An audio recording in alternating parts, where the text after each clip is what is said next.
अस्सलाम वालेकुम and welcome to tonight with Najam Sethi. मैं हूं मुनीब फारूक और मेरे साथ मौजूद है नरम सेठी साहब।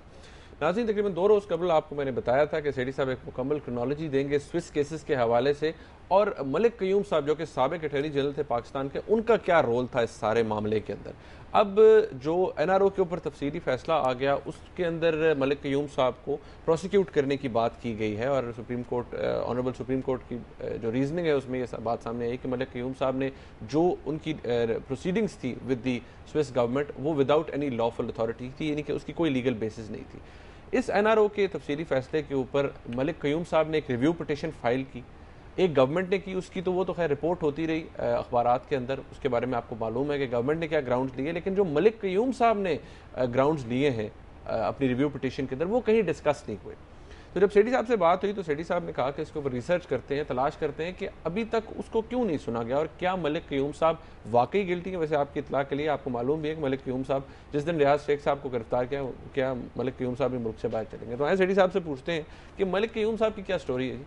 हाँ, नहीं मुनीब, बात सही है। ये गिल्टी और नॉट गिल्टी की बात हमारा मसला नहीं है। ओके, हमारा मसला ये है कि वो कहते हैं हुआ क्या, और उसके फिर देख के फिर लोग अपना फैसला कर लें कि अगर ऐसे हुआ तो फिर इसके इम्प्लीकेशंस क्या ठीक, फिर इससे आगे बात का किस तरफ जाती है। मुझे इसलिए इसमें दिलचस्पी आई क्योंकि मलिक क़य्यूम साहब जब भाग गए मुल्क से तो मैं बड़ा परेशान था। मैंने कहा यार, इनके ऊपर इतना क्या प्रेशर था, इनको भी कोई गिरफ्तारी के ऑर्डर्स थे सुप्रीम कोर्ट की तरफ से। जब मैंने उस तरफ रुख किया तो पता चला कि हाँ, उनके भी प्रेशर था और नैब को ऑर्डर हो चुके थे कि इनको पकड़ें।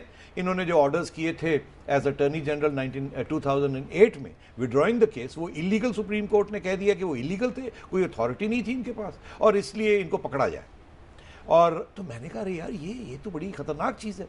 तो फिर मैंने ये सारी तफ्तीश की। अब अगर आप इजाज़त दें तो मैं आपको पूरी कहानी सुनाता हूं। जरूर जरूर। और मैं ये आपको बताऊंगा कि ये क़य्यूम साहब का रोल क्या रहा और क्यों सुप्रीम कोर्ट समझता है कि इनके खिलाफ कार्रवाई होनी चाहिए, प्रोसिक्यूट होना चाहिए, और इसके पीछे स्ट्रैटेजी क्या है, क़य्यूम साहब की क्या थी, हुकूमत की क्या थी, और वो लोग जो सुप्रीम कोर्ट को एडवाइस कर रहे हैं या जो सुप्रीम कोर्ट जिस तरफ जाना चाह रहा है, वो उसके पीछे क्या है।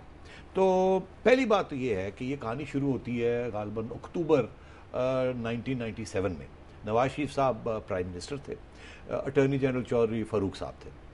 चौधरी फ़ारूक साहब ने 2 ख़त लिखे, एक 3 अक्टूबर को 1997 में और एक 6 नवंबर को गालिबन 1997 में, to the attorney general of Switzerland Geneva, कि ये कहा कि आप आसिफ जरदारी और बेनज़ीर भुट्टो के जो केसेस हैं उसमें गवर्नमेंट ऑफ पाकिस्तान से भी आप इमदाद लें, हम इमदाद देने के लिए आपको तैयार है, हमें म्यूचुअल असिस्टेंस की इजाज़त दी जाए, हम आपसे रब्ता करना चाहते हैं, हमें भी इंप्लीड किया जाए, साथ लिया जाए, हम भी आपको कुछ चीज़ें देना चाहते हैं इस चीज़।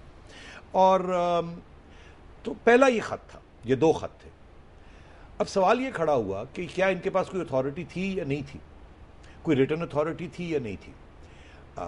रिटन अथॉरिटी कोई नहीं थी। गालिबन चौधरी फ़ारूक साहब की आर्ग्यूमेंट ये थी कि भाई मैं फेडरल गवर्नमेंट का हिस्सा हूँ, मेरी बात होगी प्रेसिडेंट साहब से, मेरी बात होगी कैबिनेट में, मुझे उन्होंने कहा आप ख़त लिखें, हमने एहतसाब करना था, मैंने ख़त लिख दिया, मैं फेडरल गवर्नमेंट का नुमाइंदा हूँ। ये इसलिए ये रिटन अथॉरिटी की बात इसकी अहमियत ये है कि सुप्रीम कोर्ट ने मलिक क़य्यूम के ऊपर ये इल्ज़ाम लगाया कि आपने जो ख़त लिखा था एज अटॉर्नी जनरल 2008 में विड्रॉइंग द केसेस, जो Chaudhry Farooq as attorney general ने 1997 में लॉन्च किए थे, वो विदाउट अथॉरिटी थे।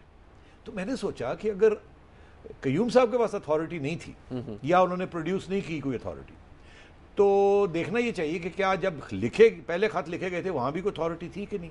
तो पता चला वहाँ अथॉरिटी नहीं थी। तो फिर मैंने कहा अगर वहाँ अथॉरिटी नहीं थी और वो बात मानी गई और अब अथॉरिटी नहीं है और ये बात नहीं मानी जा रही, तो मसला क्या आ रहा है। तो इस सिलसिले में फिर मैंने वो ट्रेल को पीछे ले गया।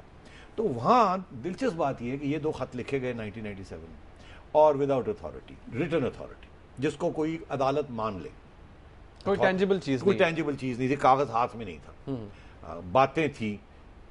तो जरदारी साहब और बेनज़ीर भुट्टो साहिबान 1998 में इन्होंने सिंध हाई कोर्ट में एक पिटीशन दायर की। इन्होंने कहा कि चौधरी फ़ारूक साहब के पास कोई रिटन अथॉरिटी नहीं थी, कोई लॉफुल अथॉरिटी। यही पॉइंट लेके जरदारी साहब ने और बेनज़ीर भुट्टो साहिबा ने सिंध हाई कोर्ट में पिटीशन दायर की और कहा कि चौधरी फ़ारूक ने ये स्विट्ज़रलैंड को ये ख़त लिख दिए, इनके पास तो अथॉरिटी कोई नहीं थी, इसलिए ये इलीगल है। इसलिए इनको कहा जाए कि ये विड्रॉ करें या इसकी कोई अहमियत नहीं, आप डिक्लेयर कर दें कि इन खत की कोई अहमियत नहीं। वो अपने आप को स्विट्जरलैंड में बचाना चाह रहे थे और इनके खत को इलीगल डिक्लेयर करना चाह रहे थे। ठीक है, बड़ी इंटरेस्टिंग है कि वो पोजीशन जो आसिफ जरदारी ने और बेनजीर भुट्टो साहब ने सिंध हाई कोर्ट में ली, आज सुप्रीम कोर्ट ऑफ पाकिस्तान उनके खिलाफ ले रहा है। सही। अच्छा, तो सिंध हाई कोर्ट ने क्या कहा? सिंध हाई कोर्ट ने बड़ी दिलचस्प उसके ऊपर फाइंडिंग की और वो मैं आपको पढ़ के सुना देता हूं। उन्होंने कहा कि attorney general is part of the federal government और उसके खत की वैल्यू जो है वो सही है क्योंकि फेडरल गवर्नमेंट ने उन खत को डिनाई नहीं किया। मतलब ये है कि अगर फेडरल गवर्नमेंट ये कह दे कि हमने वो खत इसको ऑथराइजेशन नहीं दी थी, क्योंकि फेडरल गवर्नमेंट ने ये नहीं कहा और क्योंकि वो फेडरल गवर्नमेंट का एम्प्लॉई है और he is a part of the federal government, तो इसलिए वो जो खत है वो एस्टैब्लिश हो जाते हैं कि उसके पीछे फेडरल गवर्नमेंट की अथॉरिटी थी। आप मेरी बात समझ? बिल्कुल ठीक। अच्छा, तो ये बड़ा दिलचस्प बात कि वहां केस वो रिजेक्ट हो गया और एस्टैब्लिश हो गई अथॉरिटी अटॉर्नी जनरल की कि लिखत पढ़त की जरूरत नहीं है, वो फेडरल गवर्नमेंट का हिस्सा है और अगर फेडरल गवर्नमेंट ने बाद में उस लेटर को डिसोन नहीं किया तो फिर वो सही था। ठीक।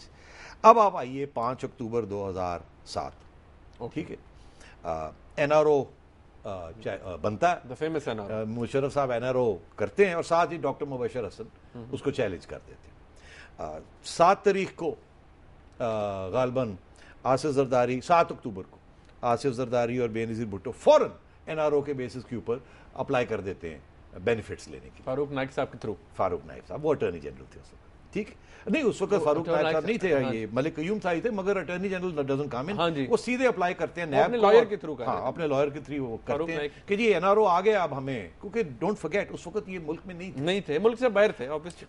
ठीक, और उस वक्त लॉ मिनिस्टर जो थे वो थे जाहिद हामिद साहब, मुशर्रफ का दौर था।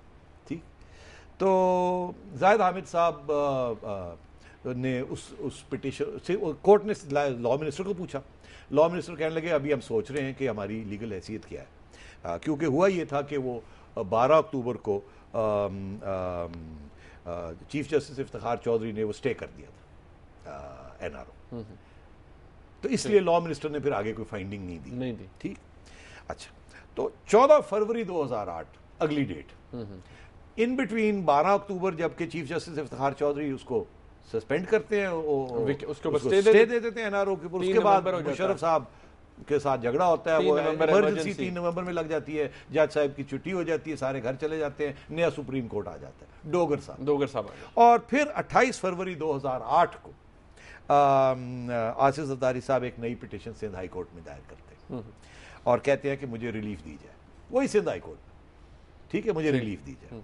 और क्योंकि अब तो 15 फरवरी को पहली दफा मलिक कयूम सिंध हाई कोर्ट में पेश होते हैं, उस वक्त मलिक कयूम अटॉर्नी जनरल है, तो 15 फरवरी 2008 को पहली दफा मुशर्रफ का दौर है, मलिक कयूम साहब सिंध हाई कोर्ट में पेश होते हैं।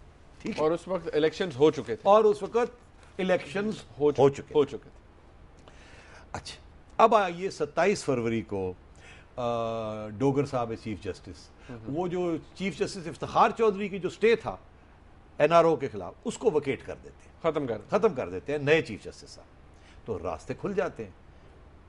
और 4 मार्च को सिंध हाई कोर्ट जो है वो फिर मलिक कयूम को समन करते हैं, क्योंकि अब रास्ता खुल गया, अब डोगर साहब ने रास्ते खोल दिए, स्टे खत्म कर दिए एनआरओ के ऊपर, और मलिक कयूम साहब और नैब और ये सब लोग सिंध हाई कोर्ट में फिर पहुंच जाते हैं 4 मार्च को। सैयद साहब, ये अगर 4 मार्च पे हम रहे और इससे आगे हम बताएं एक ब्रेक के बाद नाज़रीन को, नाज़रीन अभी तक जो आपने सारी क्रोनोलॉजी सुन रहे हैं ये काफ़ी इंटरेस्टिंग है इस हवाले से, क्योंकि मलिक कयूम साहब का किरदार इसके अंदर ज़ाहिर होता है कि वो क्या कर रहे थे, क्या उनके पास लॉफुल अथॉरिटी थी, ये ग्राउंड्स, ये क्रोनोलॉजी आपको बताएगी। एक ब्रेक लेते हैं, हमारे साथ रहिए।